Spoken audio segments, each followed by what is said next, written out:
గుడ్లని పలగొట్టి ఒక చిన్న డిష్లో వేసుకోవాలి. ఇలా వేయడం వల్ల బాగా కలుస్తుంది. ఇలా కలుపుకోవాలి.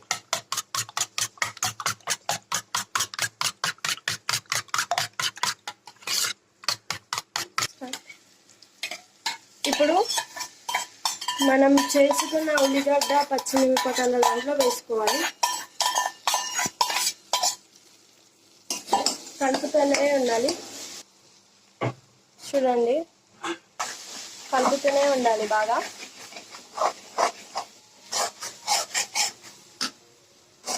లో ఫ్లేమ్లో పెట్టుకొని బాగా కలుపుతూనే ఉండాలి. ఇలా పొడి పొడిగా కలుపుకోవాలి బాగా.